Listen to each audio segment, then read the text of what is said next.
participer à ce panel. Nous avons encore une intervention.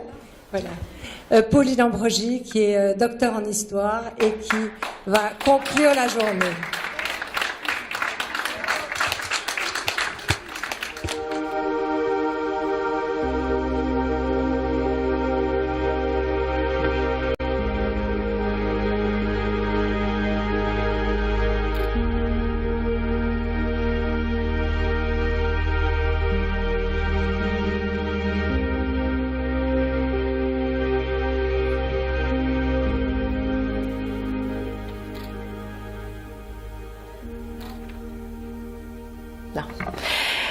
Vous m'entendez. Je suis la dernière. Je vous remercie de votre patience. Je ne vais pas abuser de votre temps.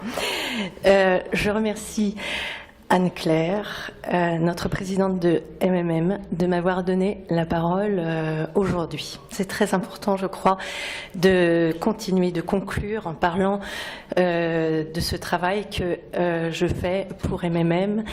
Et cette parole n'est pas tout à fait la mienne, elle est celle des mères que j'ai rencontrées et qui ont bien voulu témoigner pour ce livre « Mère et paix ». Ce livre est en chantier, le travail est en cours, donc je vous prie de pardonner ces insuffisances. J'en profite pour remercier aussi Cécile Delage, qui est mon photographe personnel de MMM. Et je remercie aussi Laurence et Johanna, qui sont de grands soutiens. Voilà. Pourquoi m'intéresser aux mères et à la paix? On ne travaille jamais innocemment sur un sujet. Je ne vis pas dans un pays en guerre, je n'ai pas été victime de conflits violents, mais à travers mon histoire, j'ai été sensibilisée à la multiplicité des formes de violence que l'on trouve au sein des familles, alors même que la famille devrait être un espace de paix, d'amour et de sécurité pour chacun de ses membres. Et la mère est le pilier de cette famille, comme je l'ai entendu dire par Umberto Della Calle en Colombie, puisque j'ai eu la chance avec Cécile de rester 10 jours en Colombie et de pouvoir commencer mes premières interviews avec des mères colombiennes. Qui sont ces mères? Pour le moment, elles sont au nombre de 40. 40 mères interviewées qui représentent 25 pays. Je tiens à préciser qu'on peut être mère de bien des façons et que la maternité spirituelle est un aspect essentiel de la maternité. Ce n'est pas parce qu'on n'a pas d'enfant qu'on ne peut pas porter de fruits, et je voulais le préciser parce qu'on n'a pas beaucoup parlé de ça. Voilà. Qui sont ces 40 mères? Elles sont en partie victimes de conflits, elles ont subi des actes de violence extrêmes. Ce sont aussi des mères qui n'ont pas vécu dans leur chair ces violences, mais qui ont décidé d'agir pour la paix, d'aider les autres et de dire non à la violence. Toutes se sont engagées dans une démarche associative, politique, altruiste en faveur de la paix. Pour elles, être mère, c'est... Et là, je leur donne la parole. Aimée Joséphine, au Rwanda, la mère, c'est la première école de la vie. Elle joue un rôle clé dans la survie de sa famille. C'est elle qui peut sensibiliser sa communauté à une culture de paix. Diana, en Colombie. Être mère me motive à faire ce que j'ai à faire, même si la trace que je vais laisser est petite. J'agis pour construire la paix. Marilyn, en Israël. Les mères, comme les pères, ont le devoir et le droit de protéger les enfants et de leur offrir un présent et un futur meilleur que celui que nous connaissons. Oksana, en Russie. L'amour, c'est la chose la plus importante dans notre vie. C'est le début et la fin de tout. Valentina, en Serbie. Nous, les mères, n'avons pas mis des fils au monde pour qu'ils deviennent des meurtriers. Et enfin, Brigitte, en Côte d'Ivoire, parce que je n'ai pas cité les 40. Nous, les mères, sommes une force qui s'ignore. Pourtant, quand nos enfants sont en danger, on commence à se mettre en colère. La chose la plus fondamentale pour une mère, c'est d'être en paix et de pouvoir s'occuper de ses enfants. Quand il y a la guerre, les familles sont séparées. Et pour les mères, c'est encore plus difficile, car ce sont elles qui ont la charge des enfants. Rwanda, Colombie, Israël, Serbie, Côte d'Ivoire, Russie. Quel est donc le point commun de ces pays si différents? Ce sont les mères. Le mot mère est fédérateur. Les mères sont partout, sans toujours le savoir, et elles partagent des valeurs communes. Quelle mère laisserait un enfant sur le bord de la route, même si ce n'est pas le sien? On prend soin des enfants, comme si c'était les nôtres, dit Marie-France, qui a créé l'association Un sourire d'enfant au Cambodge. Un enfant du quartier, c'est automatiquement notre enfant.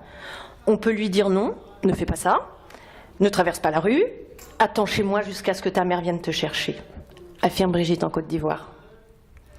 Si une mère agit pour le développement et la protection des enfants, elle est impliquée dans un processus plus large qui est celui de la sauvegarde de la vie humaine. Mais sans la paix, rien n'est possible. Et c'est une phrase que j'ai entendue répéter de nombreuses fois. Des mères aussi différentes de la Russie que la Russie, la Côte d'Ivoire, l'île Maurice, le Guatemala, ont toutes dit « rien n'est possible sans la paix ». Plus d'école, plus d'éducation, plus de sécurité. La paix s'imbrique au cadre de vie. Sans la paix, les mères ne peuvent pas être en paix. Mais qu'est-ce que la paix ? Si l'on part de l'hypothèse que l'apprentissage des valeurs de paix commence dans la cellule familiale, c'est-à-dire à la maison, j'ai voulu savoir dans quelle atmosphère familiale ces mères avaient grandi. Quelles sont les valeurs que leur mère leur avait transmises ? Quelles valeurs souhaitaient-elles transmettre à leurs enfants ? Leur propre mère est une figure centrale. Elle est pour beaucoup dans leur approche de la vie et des autres. Elle leur a transmis l'amour, le respect d'autrui, la confiance, l'ouverture, l'accueil, le partage, la justice, la liberté, la générosité. Ce sont des mots qui sont revenus systématiquement. Les mères des mères ne sont pas neutres. Si elles parlent aussi de leur père en termes positifs, quand elles en ont un, la mère reste celle qui transmet les valeurs humaines parce qu'elle est la première éducatrice de ses enfants. Elles ne sont pas dupes, elles savent que la paix est une lutte, même au sein de la famille. Elle est fragile. Et pour ces mères, la paix est un travail quotidien qui demande de la vigilance. Ce qui fait dire à Monique de l'île Maurice, s'il n'y a pas de paix dans la famille, s'il y règne la violence, alors les familles deviennent des écoles de violence pour les enfants. Ces violences se déclinent. Si elles ne sont pas que familiales, elles ont toutes un impact sur la famille. Elles sont liées à la guerre, à différentes sortes de conflits armés, la Colombie, le Rwanda, le Cambodge, la RDC. Elles sont étatiques, comme dans certains pays totalitaires, comme la ex-RDA, l'ex-Union soviétique, l'Afghanistan. Elles sont institutionnelles, le bureau, l'école, l'entreprise, la famille, les institutions judiciaires, militaires. Elles sont économiques, la grande précarité. Elles sont conjugales, domestiques, sexuelles. Toutes ces violences visibles et invisibles, ordinaires ou liées à un conflit laissent des traces sur les corps, dans les cœurs, dans les esprits. Et se transmettent. Car si la paix se transmet, la violence se transmet aussi. En fonction de leur histoire, les mères ont évoqué ces formes de violence, directement concernées soit parce qu'elles étaient impliquées et victimes, soit parce qu'elles en ont été témoins. Carmen, en Colombie, qui est victime, m'a raconté que lorsque son fils de 16 ans avait été enlevé par les FARC, elle a réagi dans le quart de seconde et elle savait où était le groupe des FARC qui avait enlevé son fils. Donc elle est allée les voir et elle les a suppliés de le libérer. En échange de la liberté de son fils, ils l'ont violée. Carmen a été détruite par ce viol en tant que femme, mère, épouse. Heureusement, aujourd'hui, elle va bien. Elle a sauvé son fils et s'est reconstruite. Hilde, qui est en Belgique, elle est témoin. Elle était à l'origine de la construction d'une maison des femmes en RDC. Et elle m'a dit, mais en écoutant témoigner les femmes, en écoutant les parler de ce qui leur était arrivé, c'est-à-dire des viols épouvantables, je n'ai pas dormi, j'ai vomi. Si le viol est une arme de guerre, il est aussi une arme de destruction massive des femmes, donc des mères, donc des familles, donc de la société. Le silence aussi est, lui, une arme redoutable. Faire taire les mères en les ignorant, en les faisant perdre leur estime de soi, en les menaçant, en menaçant leur famille, leurs enfants. En Colombie, une autre Carmen m'a dit « J'ai 6 enfants. Pendant les conflits, les groupes armés tuaient et maltraitaient des gens devant notre porte. Ils ont menacé ma famille. Ils ont même séquestré ma fille. Devant cette violence trop forte, nous avons dû garder le silence pour survivre. La loi, c'était les groupes hors la loi. » Plusieurs femmes qui travaillent pour des associations m'ont rapporté que, devant la violence, les mères ont choisi de se taire pour survivre et préserver un semblant de paix au sein de leur famille. L'absence de paix conduit irréversiblement à la destruction des valeurs humaines fondamentales. Au Cambodge, dit Elisabeth, Les combattants Khmer Rouge ont cassé les valeurs amour et famille. Il y a eu tant de morts, tant de disparus. Les familles ont éclaté. Les survivants ont été embrigadés dans des camps de travail. À l'association, on s'est retrouvé avec une génération de gamins qui n'avaient pas reçu d'amour et qui ne savaient pas ce qu'était l'amour, qui ne savaient pas ce qu'était aimer, parce que leurs parents ne le savaient pas. Avec la guerre, les règles disparaissent, les structures aussi, tout disparaît. Il n'y a plus rien, constatent Jenny et Nanou, qui sont partis aider des femmes pendant la guerre en Yougoslavie. Lorsque ces mères m'ont parlé, j'ai voyagé dans un monde chaotique, terrifiant, cruel, meurtrier, injuste. Je me suis dit, mais comment accepter tout ça, ce viol, cette faim, cette misère qui va pousser des enfants dès l'âge de 2 ans à vivre sur des décharges qui sont d'une puanteur épouvantable, la haine, le meurtre, le mépris, la destruction de la personne humaine et de son environnement, mais comment on peut supporter tout ça? Comment ces mères affrontent-elles ces violences au quotidien, c'est-à-dire chaque jour? Pourquoi et comment agissent-elles?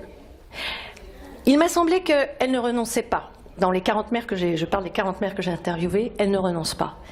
Marilyn, en Israël, dit « J'ai grandi avec une grand-mère paternelle qui m'a appris qu'on devait faire les choses avec les mains chaudes. On doit les faire quand on est vivant. Après, c'est trop tard. » Quand on travaille à construire la paix, il n'y a pas de petite ou grande action. Une mère qui se lève tous les matins pour encourager ses enfants à aller à l'école, qui les éduque à la volonté, est aussi digne que celle qui va organiser une marche pour la paix ou qui va entrer en politique ou se présenter à des élections. Chaque action compte. C'est une chaîne qui va du foyer à la nation et de la nation au foyer. Chacune met son expérience, ses compétences, son vécu, sa personnalité au service de la culture de la paix. Chacune a sa façon d'agir bien à elle. Elles n'ont pas de baguette magique. Elles rendent pourtant le monde, chaque jour, un peu plus beau, un peu plus serein et un peu plus vivable. À celles qui ne peuvent parler, elles donnent une voix, parfois leur voix. Daria est iranienne. Elle est devenue la voix des femmes qui ne peuvent se faire entendre à l'intérieur comme à l'extérieur de leur pays. Avec son association Let Iranian Women Enter into the Stadium, elle est le porte-parole de celles qui n'ont plus de voix. À celles qui ne peuvent survivre économiquement, elle leur apprend un métier. Manuela travaille à l'autonomisation des femmes en RDC grâce à l'association En avant les enfants et au projet Kizani. Elle dit « Les femmes manient les aiguilles, ce sont des armes bien plus puissantes face à la violence et au chaos pour se construire une vie. » À celles qui ne peuvent éduquer leurs enfants, les femmes trouvent les moyens de leur en donner les moyens. Le mot éducation est fondamental pour les mères. Une mère, même si elle est illettrée, veut envoyer son enfant à l'école. Elle sait que la non-éducation ouvre sur la grande précarité. À celles qui n'ont plus d'identité, qui sont considérées comme de la poussière, elle redonne une estime de soi. À celles qui ne croient plus en la paix, elle redonne l'espoir. Victorine, en RDC, dit « Les mères sont des relais pour faire changer les choses. Elles sont une ressource clé pour un changement sûr vers des valeurs de paix. La voix des mères doit être entendue. » Si les mères jouent un rôle dans leur famille, elles ont assurément un rôle à jouer au niveau communautaire, national et international.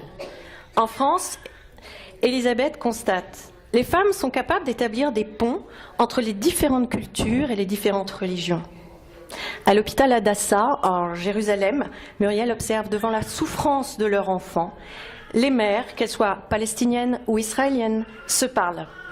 Devant la souffrance, il ne reste plus que les mères. Brigitte, en Côte d'Ivoire, dit « Les mères peuvent aider à la réconciliation nationale. Les femmes ont beaucoup fait pour la paix dans ce pays. Elles ont organisé des conférences, elles sont allées partout parler aux femmes, elles ont rencontré les décideurs, elles ont fait des marches pour la paix. » Au Malawi, Elisabeth exhorte les mères à prendre des positions de leadership politique parce qu'elle les croit capables de contribuer à la rémission des maux de la société. En Colombie, Elisabeth dit « Si les femmes sont intégrées dans la société, elles doivent être incluses dans le processus de paix.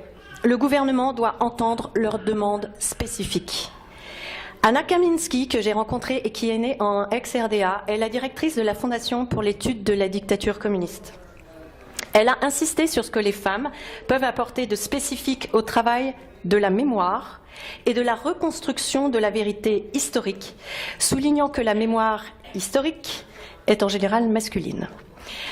Les femmes jouent un rôle fondamental en rendant publiques leurs protestations. Elle a cité l'exemple des mères en Argentine, les mères qui manifestent sur la place de Mai. Les femmes doivent crier pour être écoutées par l'État et par les hommes, dit-elle. Mais une femme qui s'est battue pour protéger sa famille a une force extraordinaire.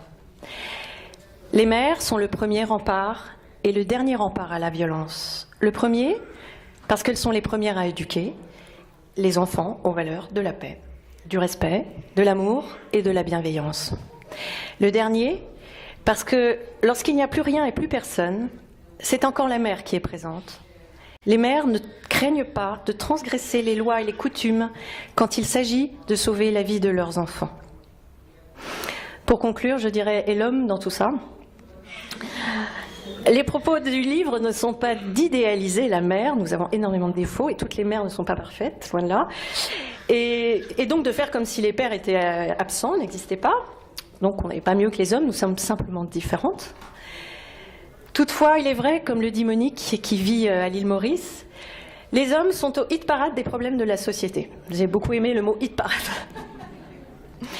Plus j'écoutais les femmes me parler, ça c'est moi qui dis ça, plus je me disais que l'homme a un besoin urgent d'être lui aussi écouté, éduqué et impliqué dans la famille.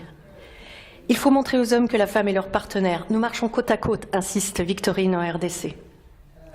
Si l'apprentissage des valeurs de paix commence dans la famille, rentrez chez vous et aimez votre famille, a dit Mère Teresa, il se prolonge dans la communauté.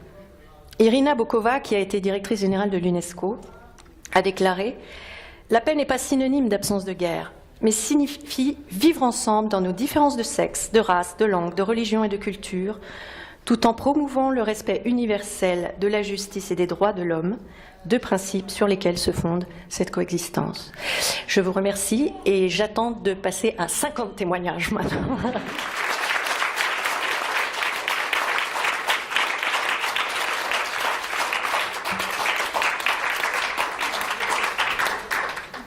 Je voudrais dire de la part d'une mujer arhuaca de la Sierra Nevada de Santa Marta. Ella dice el siguiente, elle dit ça.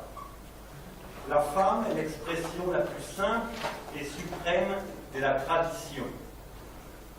Elle est la mère, la créatrice. Il est né d'elle, le genre humain. La terre noire fertilise les plantes, les animaux et toute la nature. Tous sont enfants de la mer et nous sommes soumis à la loi de la mer, qui est celle qui soigne et oriente la vie. La question est, la réalité, ce serait totalement différent.